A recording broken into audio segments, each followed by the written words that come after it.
What if I told you the real reason your product or service isn't selling is not due to a lack of demand or credibility, it's because you're selling it all wrong and your sales script sucks.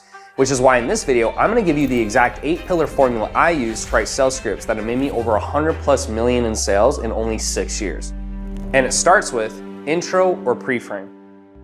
Get to know them to feel like they are connecting with you. This is important so at the end of the call, they feel comfortable to pull out their credit card and buy from you. Things I like to ask are, where are you from? Do you have any kids? Are you a sports fan? Any vacations you've been on? We want to open them up and get them to be comfortable with us. The more comfortable they are, the easier it will be to get them to see things our way and buy at the end of the call. But it's what we do next that can make all the difference. Discovery. After we've gotten to know the prospect for 5 to 10 minutes, we need to start asking questions to understand the entire scope of the situation. We generally want to understand their exact circumstances so we can give them the best advice possible. Things like, why now? Why today? Why not in a year? Does it matter? Are you ready to move forward today if it's a fit? They don't realize until the end of the call that these questions were specifically asked to get them to commit to taking action and make it harder for them to back out. Now remember, people don't want to be liars or to be seen as changing their minds. We aren't trying to make people do things that they don't want to do. We are trying to get them to commit to changing so at the end of the call, when we ask them to pay, we can reference earlier in the call that they already committed to doing it and should move forward. Number 3, summary. Before we move on to the main meat of the call, we just want to summarize everything we heard to get a tie down or confirmation that we understood everything they said. Now, this is another chance to get them to say a second time that they are committed to making changes and moving forward if everything aligns on the call. The more verbal yeses we can get, the easier it will be for them to say yes when we ask for their money. Number 4, the 3 pillars. Now, this is the most important part of the entire call that most salesmen completely mess up. A typical salesman will start to tell the prospect about the features and benefits of the product or service that they are selling, thinking that if it sounds good enough, the prospect will buy. This is not enough and you will become frustrated if you try to sell this way. The key here is to show both the good and the bad of the service or product. For example, pretend you are selling a fitness program. Most salesmen will simply talk about what the service will provide and what result they will get. This won't work as every salesman the prospect has ever spoken to will also say how amazing their service is and what they will provide. The way to get around this and build more trust is to talk about what bad fitness plans look like and what good fitness plans look like. By doing this, you give the prospect the ability to see a full picture of what bad and good fitness products look like, which makes it easier for them to categorize your service into the good category. The way you do this is by coming up with 3 key points or pillars with the bad guy versus good guy examples. You need to think of what are the 3 most compelling reasons that a prospect will buy. And it's not the features or benefits, it's what makes you different.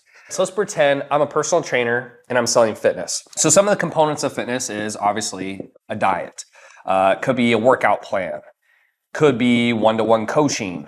Could be an app, right? There's all these components that every trainer is going to offer if it's online. So every single trainer out there is going to have some of these components. So trying to sell someone on this at a high price, let's say you want to sell at $3,000, and then Tim over here sells at $50,000.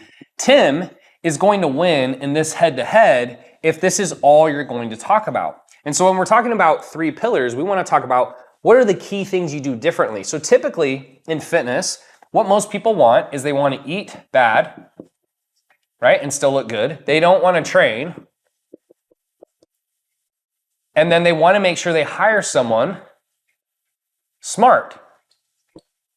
Right? Because they want to make sure that they're working with a trainer who can actually get them to their goals. When I started my first company, it was an online fitness company, and I got it to about $150,000 a month.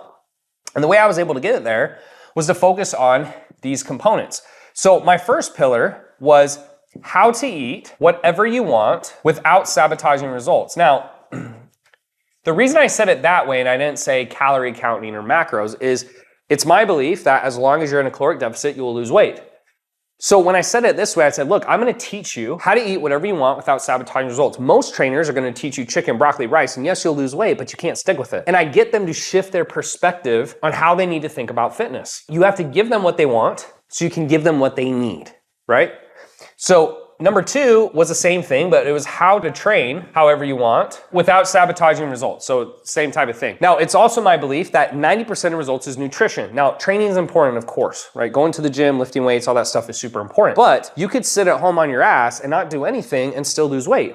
And so what I said to them is, look, lots of trainers are gonna have you moving and being active and doing training and cardio and all these things, and that's great. But again, you won't stick with it, and it's too difficult. So the goal here is, how do we train as little as possible and still get results? And the cool thing is 90% of results is nutrition. So even if you don't want to train at all, I can still get you in shape. Does that sound good? Now, it's not as good as training, but it'll still get the job done. The way to get them to think about solving the problem. And I'm giving them a solution that's advantageous to what they want. Then going to pillar number 3 is, I said, okay, why should you hire me? What I focused on is, I said, okay, so you could get an in-person trainer, you could get a program like Beachbody, for example, or you could hire me. I walked them through how to think about it. So I said, look, you can get an in-person trainer, and that's great, but they're focused on the training, which is 10% of results, and not on the nutrition, which is 90%. So why would you hire a trainer who doesn't want to teach you what to do? Because if he does and you leave, he loses his paycheck, and they're only focusing on the 10%, not the 90%.